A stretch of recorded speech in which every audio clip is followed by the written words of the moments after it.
원장님, 요즘 들어서 여드름 환자분들이 많이 오시는 것 같아요. 진짜 많이 늘지 않았어요? 특히 저희 올해 내원한 환자분들 중에서 피지량 많지 않았던 분들도 그러니까. 갑자기 여드름 때문에 고민이라고 하시기도 하고요. 맞아요. 그 이유가 진짜. 혹시 있을까요, 원장님? 그러니까 예전에는 우리 중고등학교 때 나는 여드름으로 효과를 좀 찾았다면 맞아요. 언제부턴가 산인 여드름으로 오시는 분들이 정말 많아지신 것 같아요. 그러니까 물론 이것은 식생활 변화, 화장품 사용, 라이프 사이클 변화 등 여러 가지가 이전과 바뀐 것들이 있어서일 것 같은데, 그런데 더 나아가서 또 요즘 코로나로 인해서 3년 가까이 마스크 착용을 하면서 나타나는 착용 부위에 여드름이라는 마스크네라는 신조어가 생겼는데, 마스크와 여드름. 그쵸, 마스크하고 여드름하고 단어가 합쳐져서 만들어진 새로운 명칭이에요. 이 마스크 착용 부위에만 여드름들이 나타나거나 기존의 여드름들이 더 악화되거나 이렇게 심해지는 경우에요. 물론 마스크네 이외에도 마스크 피부염도 있죠. 근데 이 마스크네의 진단 기준들은 다음과 같은데, 마스크 착용 6주 이내에 여드름이 생기거나 여드름이 악화되거나 하며 특정 패턴에 띄는데, 여기 그림과 같이 특정 부위 오존에서만 생깁니다. 이렇게.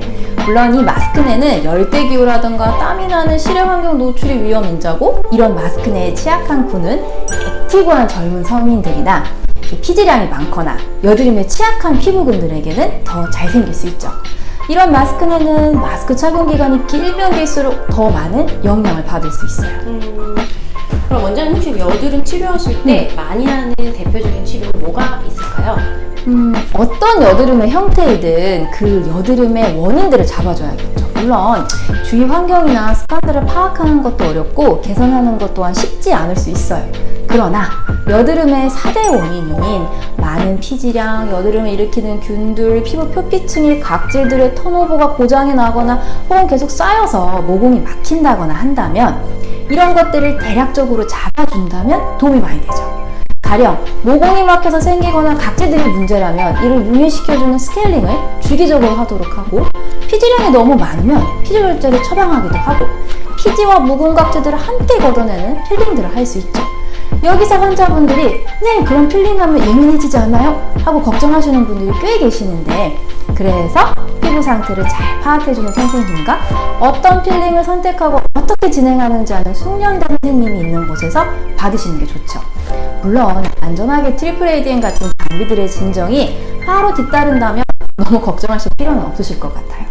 또한 염증이 너무 심한 경우 주사와 함께 압출을 하지만 반드시 진정에 따라야 하죠. 심한 염증은 이미 피부 장벽들이 약해져 있고 붉거나 각질처럼 주변에 일어나 있죠. 이런 곳에 진정 시 크라이오 같이 확장된 혈관들을 수축시켜주는 관리도 필요하죠. 물론 앞서 말씀드렸던 마스크는 사실 마스크 착용을 안 하거나 4시간 동안 착용하면 15분 정도 벗어주거나 하는 방법들도 도움이 된다고 논문에서 나오나, 마스크의 천이 문제가 되기도 해서 일부 논문에서는 자외선 차단되는 섬유 마스크로 대체하는 것을 권하는데, 요즘같이 감염률이 높은 현실에서는 좀 어려운 상황인 것 같아요. 마스크내는 기본적으로 모공의 밀폐 질환으로 보며 물리적 스트레스 이외에도 얼굴에 사는 세균들의 불균형을 원인으로 봐요. 그래서 항생제약을 먹거나 이미 마스크 장기간 착용으로 피부 장벽이 손상되면 그 증상을 더 악화시키니까 같이 회복시켜줘야죠. 이제 그럼 요즘 여드름 때문에 고생하시는 분들이 마스크 때문인 경우가 많다는 얘기신 거죠? 네, 조금 여드름이 날 때 이 부위가 마스크가 착용하는 부위인지 또 한번 꼭 확인해야 되죠. 이제 궁금증이 좀 해결된 것 같아요. 그렇다면은 이렇게 항상 피부 건강이 중요하다고 생각하시는 원장님만의 비법에 이 트리플 ADM이 들어가 있는 거겠죠, 당연히? 사실 저는 너무 애정하면서 환자분들께 추천을 드리면 환자분들이 나중에 다시 또 그거 계속 하고 싶다 하시면 많아요. 이외에도 또 원장님만의 특별한 치료 노하우가 있으신지 또 궁금합니다. 여드름으로 오시는 분들 중에는 일단 환자분들과 치료하면서 환자분들의 생활 습관, 화장품 사용 습관들을 알아가면서 교정이 필요한 경우가 의외로 많습니다. 맞지 않는 화장품을 사용하면서 여드름을 더 키워서 오실 수도 있어서 그런 교정부터 치료를 꾸준히 나가면서 환자분들과 얘기하다 보면 의외의 원인들도 찾을 때가 있어요. 잘 때 베개 베는 습관이라든가 샴푸, 헤어 케어 등 영향을 끼치는 원인들을 발견하게 되죠. 그렇기에 여드름 치료도 다른 치료처럼 전반적인 치료 계획과 시간이 필요한 것 같습니다.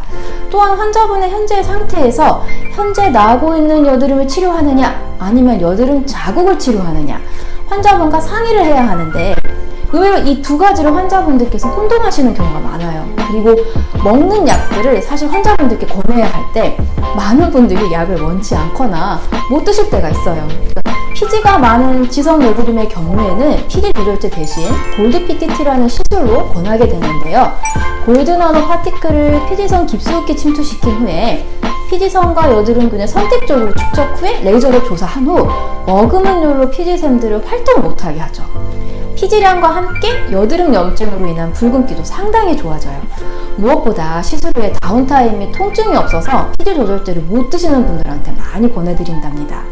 또는 화농성처럼 자꾸 염증이 심한 분들에게는 계속되는 염증으로 여드름이 올라와도 각질들이 염증 주변에 생겨서 이것들을 집에서 정리하시는 분들이 있는데 절대 하지 않으셔야 돼요. 계속된 염증으로 인해 피부 바깥층이 이미 약해지면서 주변부 각질들이 눈에 보이기 때문이죠. 아마 염증이 심하게 부어서 자가 압출을 하시다가 벗겨지면서 각질이 일어나서 더 많은 흉터를 내는 경험도 해보신 분들 많으실 거예요. 진정과 염증 완화를 위해서 저희 병원에서는 트리플 ADM을 그래서 많이 사용하고 있어요. 너무나도 좋은 장비고 염증 진정과 피부 재생, 붉은기 흉터에도 좋아서 두루두루 건성이든 지성 피부든 다 사용 가능하죠. 앞서서 말씀드렸던 마스크네의 경우도 이때 피부 회복에도 저는 이 장비를 사용을 많이 합니다. 트리플 ADM은 임산부에게도 쓸 정도로 안전하다는 건 알고 계실 거예요. 사실 학교 때문에 또 잘 모르는 우리 학생들에게는 트리플 ADM의 미니 버전인 스킨오바 매드도 역시 상당히 좋은 역할을 하죠.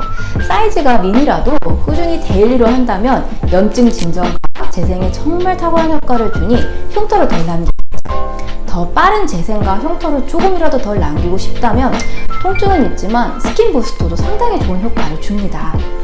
저희 환자분들 중에서 원장님 그러면 계속 올라와서 일반 치료 같은 거 잘 안 잡히던 분들이 트리플 LDM이랑 요즘에 골드 PTT 하시고 효과 보시는 분들이 정말 많으시니까 골드 PTT가 꽤 좋아요. 네, 맞아요, 원장님. 요즘에 원장님 너무 바쁘신데 화장품 관련된 학회 강의도 준비 중인 걸로 알고 있는데요. 네, 열심히 여드름 관련해서 저희에게 조금 팁을 주신다면요. 네. 지성이면서 여드름이 있는 분들에게 사용할 수 있는 화장품과 스킨케어에 대해 강의를 준비 중인데 이 내용들은 다음에도 한번 다시 정리해서 소개를 해드릴게요. 그래도 한 가지 정도 꼭 주의를 하면 좋겠다 하는 것으로는 지성이면서 여드름이 나시는 분들은 의외로 모공도 커 보이기에 여드름 관련 화장품, 모공 개선 화장품들을 시중에서 나오는 걸 많이 사용하고 아침, 저녁으로 사용을 합니다. 이런 화장품들은 의외로 아하, 바하 혹은 살리실산이라는 성분들, 즉 자극을 일으키는 경우가 심심치 않게 있는데요. 물론 여드름의 치료를 할 때 병원에서 필링제나 스케일링의 성분으로 쓰여지는 것들이고 추천하는 성분들이죠. 그러나 사실 요즘의 환경들, 마스크 장기간의 착용 등 너무 염증이 심해서 각질 일어나고 따갑다고 하시는 분들이 매일 아침, 저녁으로 사용을 하신다면 지금 당장은 아니더라도 장기간 사용 시 자극감이 생겨서 병원에 내원하시는 분들 중에서 많이 찾을 수 있어요. 기존에 썼던 것이라도 조금은 주의를 하셔야 할 수 있다는 얘기죠. 비교적 건강한 지성 피부라 하더라도 아침, 저녁으로 계속 사용 시 가끔씩 예민한 날엔 따끔거린다고 표현을 하시는데 그때 이런 성분들을 쓰시는 것은 조금은 주의를 하시거나 사용 횟수를 줄여서 사용을 하시는 것도 한 방법일 것 같습니다. 또한 더블 클렌징에 대해서도 얘기를 드린다면 작년에 나온 논문 중 여드름 치료를 하는데도 잘 안 되는 경우 혹은 계속 악화되는 케이스에 대해서 조사를 한 국내 논문이 있었는데 이런 환자분들 중 더블 클렌징을 하는 경우와 사용하는 색조 화장품들의 개수가 많을수록 여드름 치료가 잘 안 된다 하는 경우가 많았다라는 결과가 있었어요. 이 중 색조 화장품 중 많은 비율을 차지하는 것이 스킨 표현, 파운데이션이었는데 아직도 사실 더블 클렌징에 대해서는 하는 것이 좋으냐 안 하는 것이 좋으냐에 대해서는 논쟁은 있습니다. 그러나 이 논문에서처럼 저도 화장품 수를 줄인다는 전제하에 조금은 현 피부 상태에 맞춰서 더블 클렌징을 결정을 하는 것이 좋을 것 같다고 얘기를 드리고 있습니다. 오늘은 많은 분들이 고민하시는 여드름, 또 피부 트러블에 대해서 알아보았는데요. 오늘 여드름으로 인한 또 다른 고민, 여드름 흉터 있잖아요. 네. 흉터가 있죠. 네. 그래서 여드름 그 흉터 관련 치료에 대해서는 또 우리 다음 편에서 또 알아보는 걸로. 네, 흉터 하겠습니다. 아무래도 문이 많으시니까. 네, 맞아요.